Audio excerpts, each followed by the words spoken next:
Hi everyone, from this video we are going to start the fourth unit of Entrepreneurship Development Institutions Supporting Small Business Enterprises. In this unit we are going to learn about the various institutions supporting entrepreneurs at the state level and central level, which includes of the NABARD, SIDBI, NIC, KVIC, SIDO, NSIC Limited, etc. And coming to the state level, DICs, SFCs, SSIDC and other financial institutions assisting small business enterprises or entrepreneurs. Coming to the various central level institutions supporting entrepreneurs are: the first one is Small Scale Industrial Board, which is SSIB. The Government of India constituted a board, namely Small Scale Industrial Board, in 1954 to advise on development of small scale industries in the country. The SSIB is also known as Central Small Industries Board. The range of development working small scale industries involve several departments and ministries and several organs of the central and state governments. Hence, to facilitate coordination and interinstitutional linkages, the Small Scale Industries Board has been constituted. It is an apex advisory board constituted to render advice to the government on all issues pertaining to the development of small scale industries. The Industries Minister of the Government of India is the chairman of the SSIB. The SSIB comprises of 50 members, including state industry ministers, some members of parliament, and secretaries of various departments of the Government of India.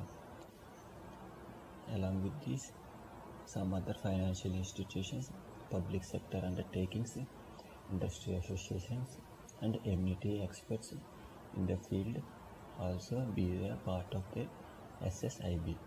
And the next financial institution supporting entrepreneurs at the central level is National Small Industries Corporation, that means NSIC. The National Small Industries Corporation is an enterprise under the Union Ministry of Industries, was set up in 1955 in New Delhi to promote, aid and facilitate the growth of small scale industries in the country. NSIC offers a package of assistance for the benefit of small scale enterprises.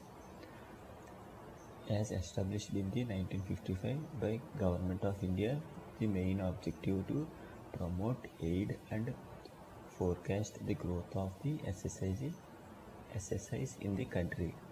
Over 4 decades of transmission, the growth in SSI sector, NSIC has proved strength through a progressive attitude of modernization, upgradation of technology, quality consciousness, strengthening linkage with large and medium scale enterprises, and boosting exports of product from small enterprises.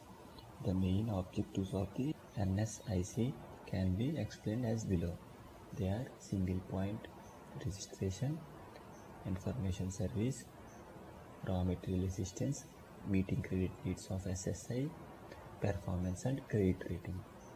And the first objective of the NSIC is to providing the single registration point that undertake this scheme for participating in government and public sector undertaking tenders.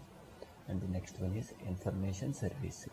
It continuously gets updated with the latest specific information on business needs, technology and policy issues.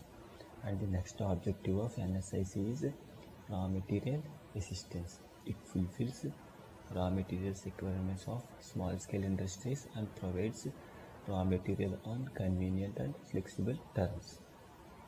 And the next objective of NSIC is meeting credit needs of SSI. It facilitates sanctions of term loan and working capital credit limit of small enterprises from banks. And the last objective is performance and credit rating. It gives credit rating by international agencies, subsidized for small enterprises up to 75% to get better credit terms from banks, and various main services provided by NSICR Technology Transfer Center. That means it acts as a center for the transfer of technology from the large, medium and small scale industries. And the next one is Government Store Purchase Program.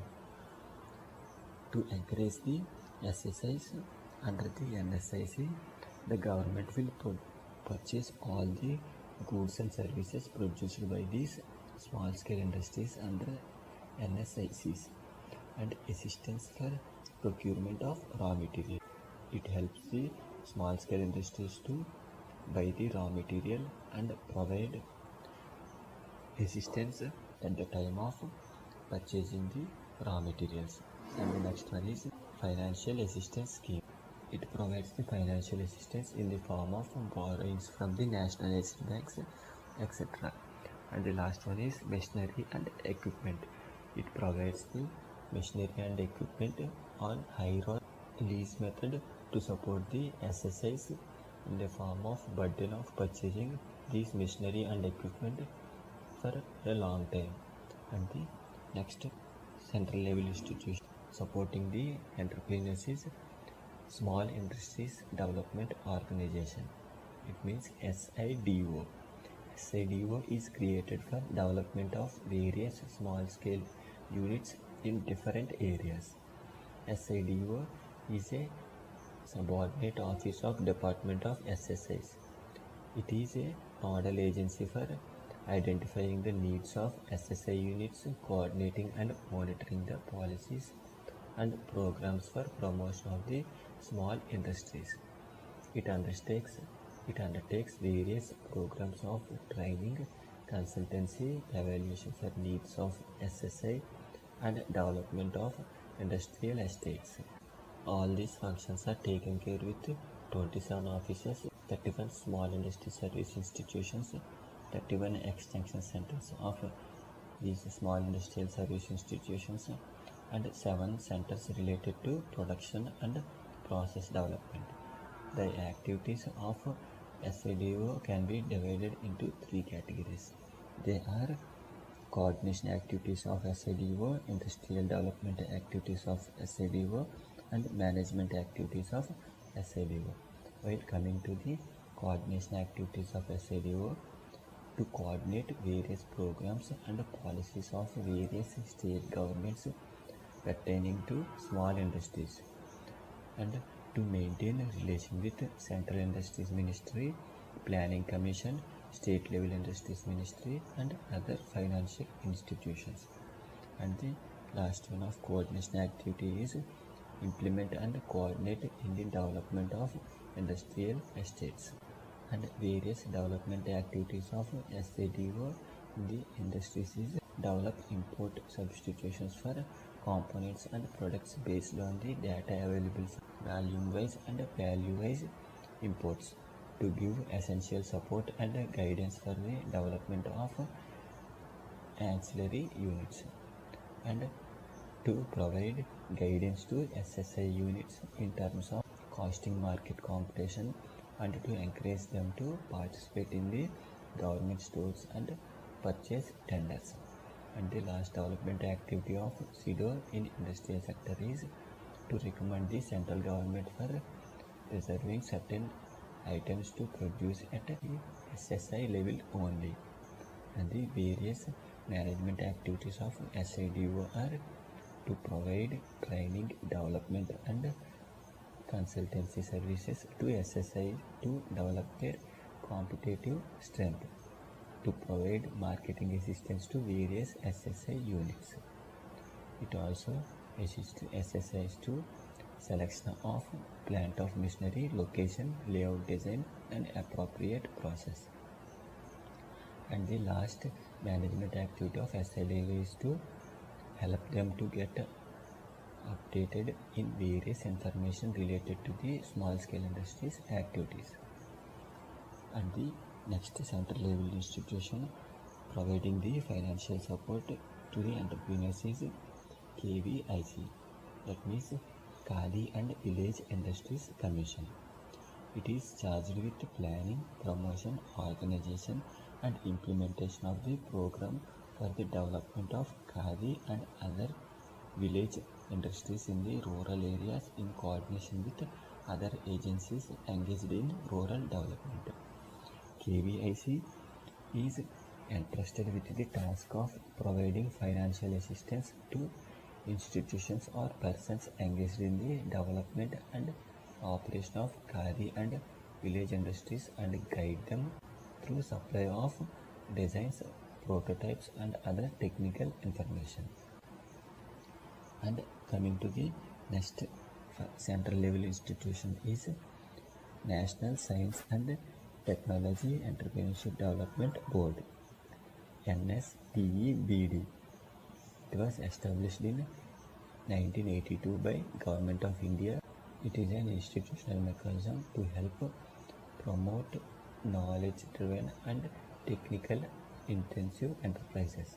Its objective is to promote and develop high-end entrepreneurship for science and technology manpower as well as self-employment by utilizing science and technology infrastructure and by using these science and technology methods facilitate and conduct various informational services relating to promotion of entrepreneurship. And next objective is to network agencies of support system, academic institutions and research and development organization to foster self-employment using these service and technology with special focus on backward areas.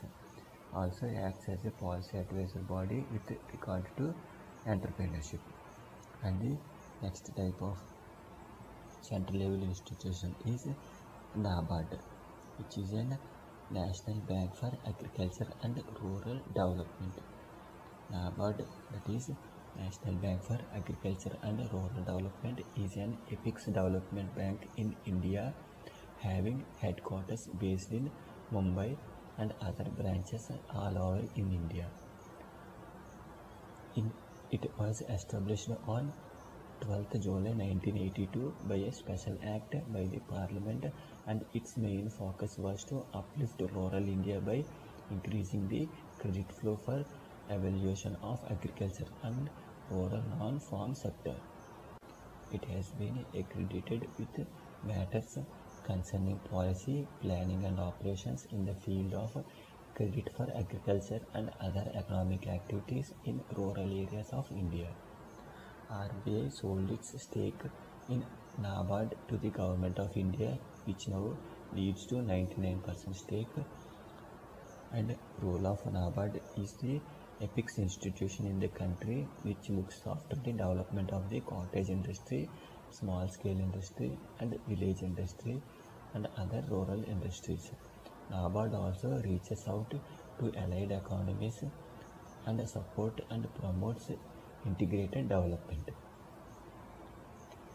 And the main services provided by the NABARD is serves as an apex financing agency for the institutions providing investment and production credit for promoting the various developmental activities in rural areas. Takes measures towards institution building for improving capacity of the credit delivery system including monitoring, and also coordinates the rural financing activities of all institutions engaged in developmental work at the field level and maintain relationship with Government of India, state governments, Reserve Bank of India and other national level institutions concerned with the policy formulation. It also undertakes monitoring and evaluation of projects refinanced by it. And NABARD refinances the financial institutions which finances the rural sector.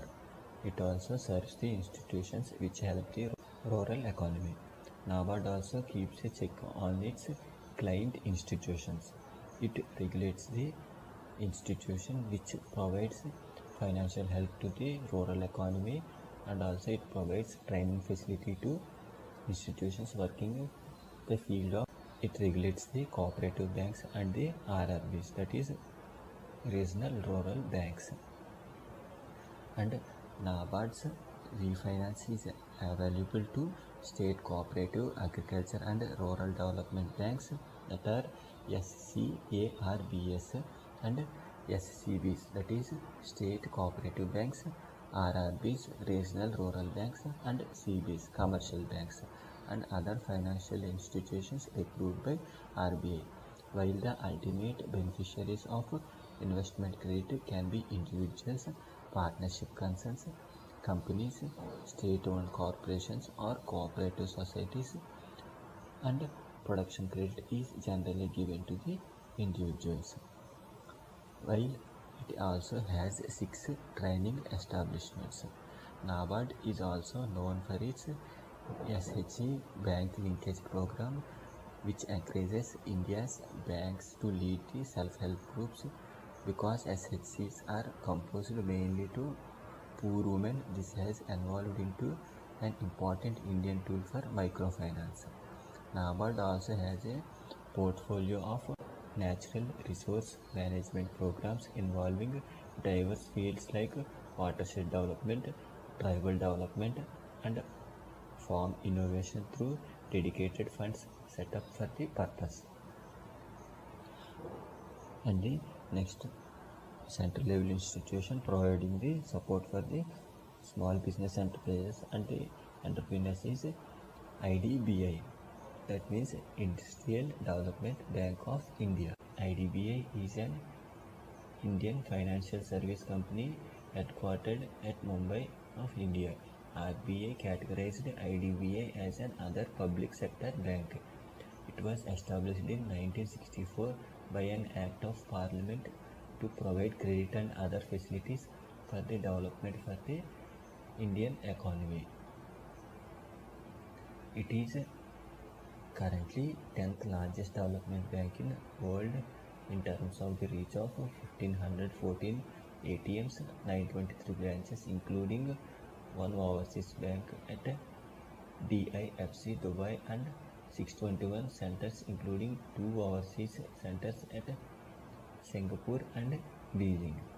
Some of the institutions built by IDBI are the Securities and Exchange Board of India, that is SEBI, National Stock Exchange of India (NSE), and the National Security Deposit Limited (NSDL), the Stock Holding Corporation of India Limited (SHCIL), the Credit Analysis and Research Limited, the Exim Bank, the Small Industries Development Bank of India, the Entrepreneurship Development Institution of India, and IDBI Bank, which is owned by the Indian government. IDBI Bank is on part with nationalized banks and SBI Group as far as government ownership is concerned. It is one among the 26 commercial banks owned by the Government of India. Role of IDBI in order to increase the customer base. The Industrial Development Bank of India offers a number of customized and innovative banking services. The services are meant to offer certain percentage of satisfaction of the customers. The services offered by the IDBI can be termed as wholesale banking services and retail banking services.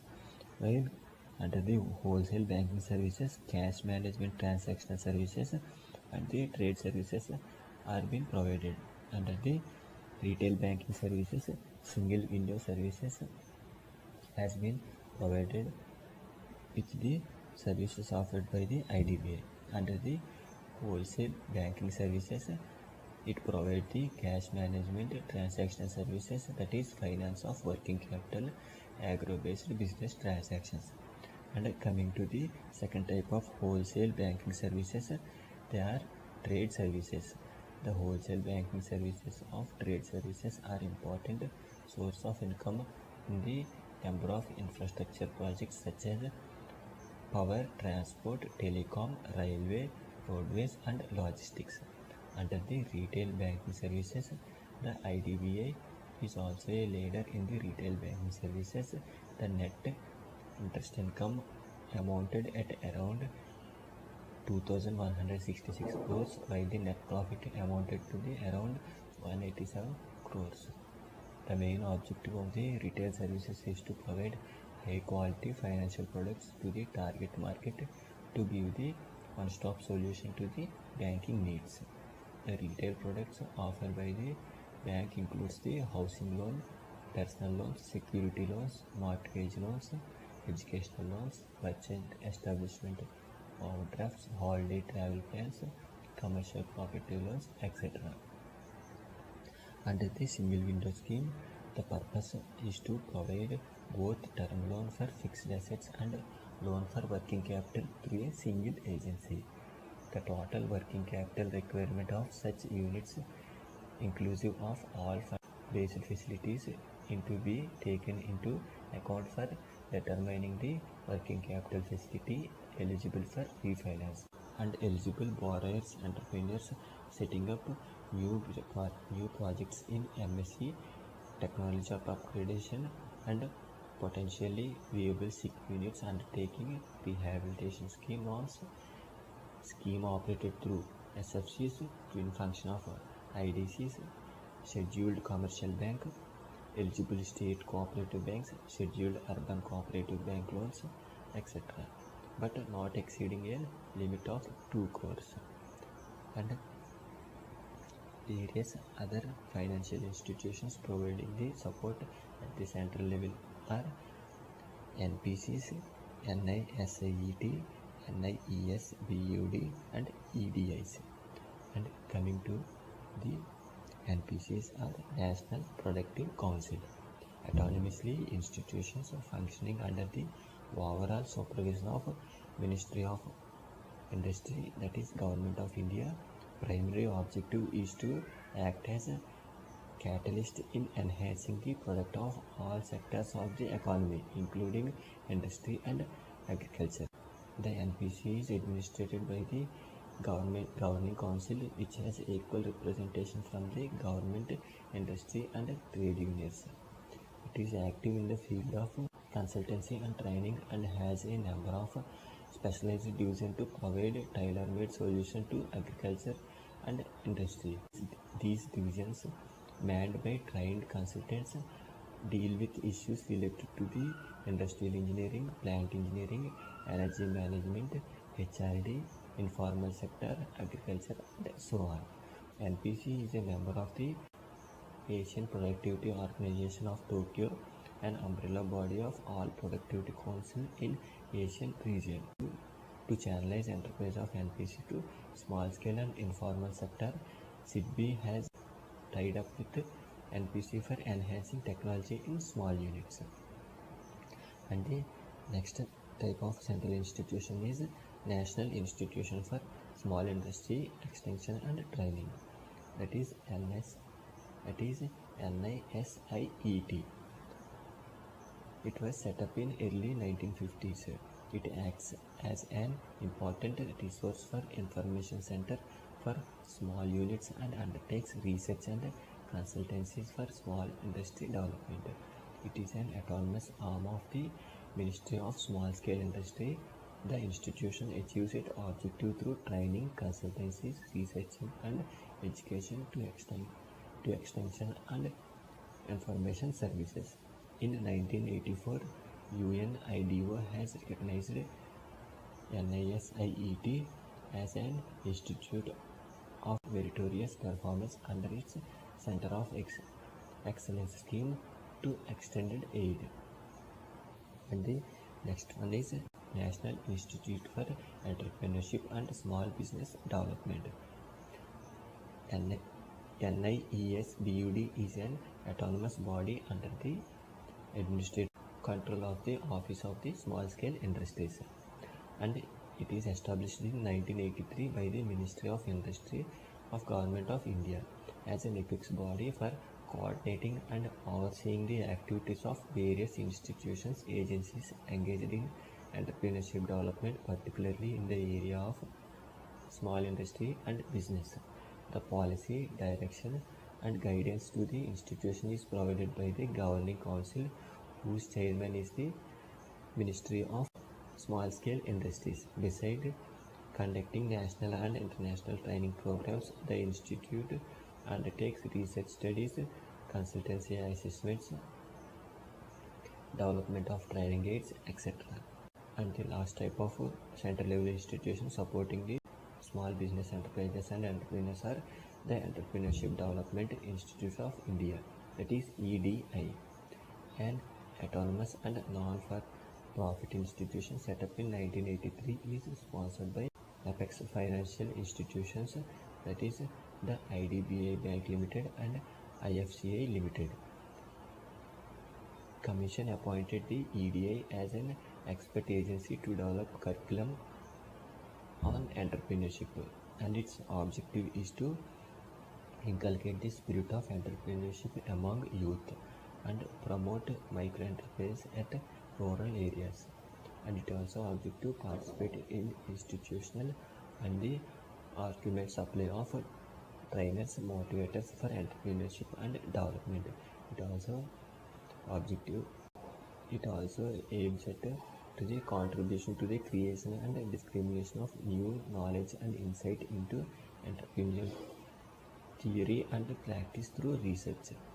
And the last objective of the EDI is to contribute to dispersal of business ownership and thus expand social base of the Indian entrepreneur classes.